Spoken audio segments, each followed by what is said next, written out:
Hello. Today I would like to talk to you about symbolism. Symbolism is the umbrella term. It has two key elements, symbols and myths. There are two other components that help to connect symbols and myths. They are patterns and metaphor. Your unconscious communicates to your consciousness via symbolism. The component of symbols can be numbers, geometry, people, colors, nature, animals, abstract forms. It can be anything. Myths show up in the story of your dreams or how you made or processed your art. Symbolism exists to enhance your life. Some people do not see the value in myths or symbols. People who do not trust and believe in symbols were the ones that most often floated through Dr. Jung's door. He referred to them as the lost sheep. He found that the neurotic, the non-believers in the power of symbols suffered the most psychologically. They seemed the most unhappy in life. They strived for status and material goods, and their mental health suffered. Joseph Campbell, author of the book A Hero with a Thousand Faces, also states that ignoring the depths of your psyche is important to your mental health. Facing this part of ourselves will change our lives, lives that we have spent years building. It can be a frightening experience, but also a very rewarding journey. Dr. Roberto Asciagioli also speaks of how people move from their normal life through abnormal experiences, and they will resist and want to kibosh these strange experiences. This is ignoring part of who you are and will only lead to psychological issues. Dr. Asciagioli says in his book, Transpersonal Development, in speaking of the superconscious, we are up against a serious difficulty, and that is the inadequacy of human language. It is a concrete medium, especially modern language, which is rational and objective." End quote. Later on the page he continues, when the symbols are properly recognized and understood, they have great value, for they are evocative and lead to direct intuitive understanding. End quote. The symbolic nature of the mind is about intuition. It is mythical. It is an area of the mind that some people dismiss. To use your whole mind, you need to gain strength and trust from this area of your being. Personal meaning is found in the symbols. Self-resolution is defined as understanding your personal symbols. Lisa HInz, a voice for the Expressive Therapies Continuum, says, the complex, multidimensional nature of symbols means that they contain not just an outward appearance, but also an underlying emotional charge. End quote. These emotionally charged internal structures must be externalized in order to be resolved. HInz continues, when symbolic material is kept inside, the repressed affective stimulation can obscure personal meaning. End quote. HInz comments back about Dr. Jung, Campbell, and Dr. Roberto Asciagioli say about dismissing part of your natural state. It only leads to problems, and that there is an energy behind these symbols. There are 3 requirements to working with the symbolic nature of the mind. They are as follows. Number 1, you need an open attitude towards the symbols. Number 2, the ability to apply personal beliefs and meaning to the external symbol. And number 3, lastly, you need to be able to describe the qualities of the image created. First, I'll talk about symbols. As stated above, symbols can show up as anything and everything. They can be animals, abstract forms, elements of nature, people from the past and present, colors. Anything can be a symbol. I've seen clients go through the initial stages of awakening when they realized their simple drawing or simple image that they created had a powerful impact on their being.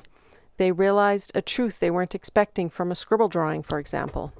I've heard clients say that they felt tingling sensations down their back and limbs. This is a Kundalini experience, a part of the awakening journey. Sometimes these people don't return to therapy. The experience is shocking, for they came into art psychotherapy saying that they couldn't draw, and then they made a few shapes or scribble on a piece of paper and felt that emotionally charged symbol, as HInz refers to. It can be a shock. Please don't underestimate the power of the image and the symbol it represents.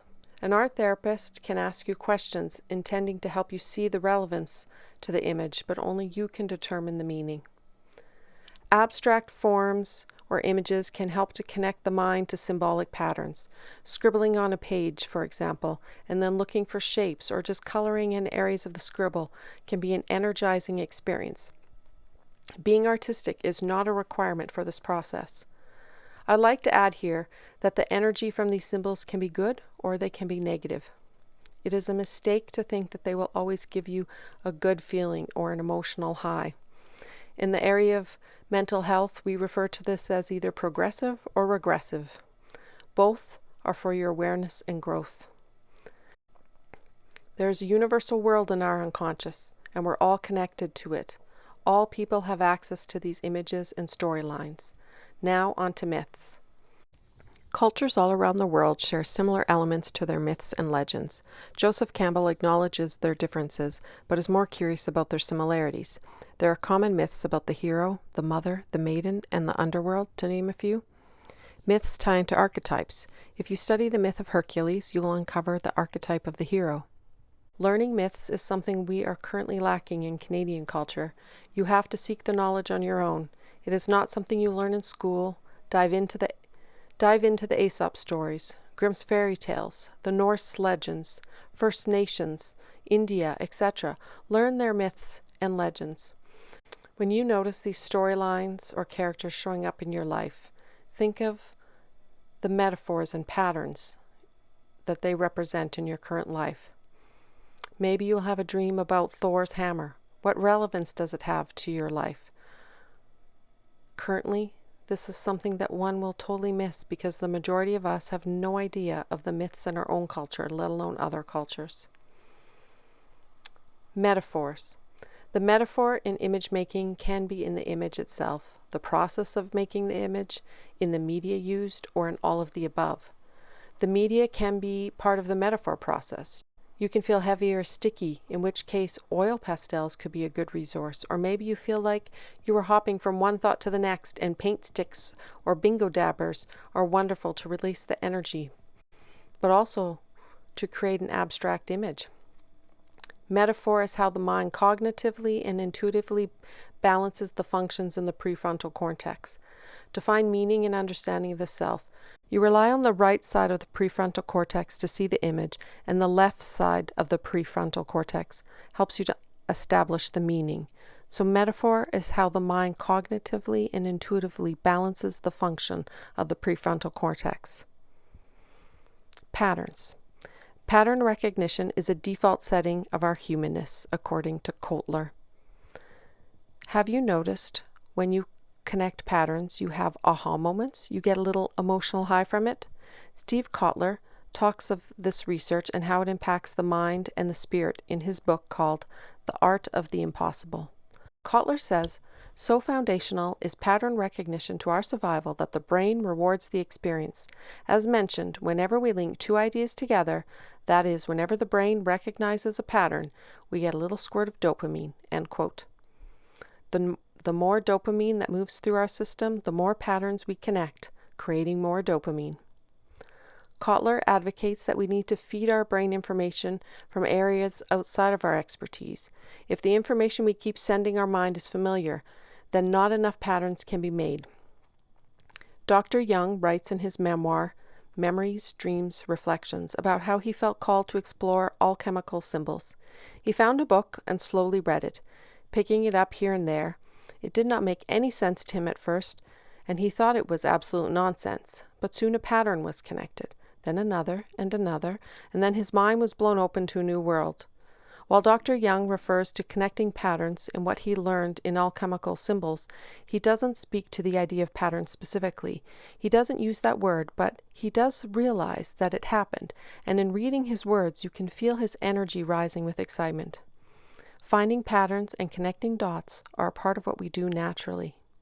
In summary, I hope this topic of symbolism has awakened you to the meaning that images and stories and dreams can have on your self-realization journey.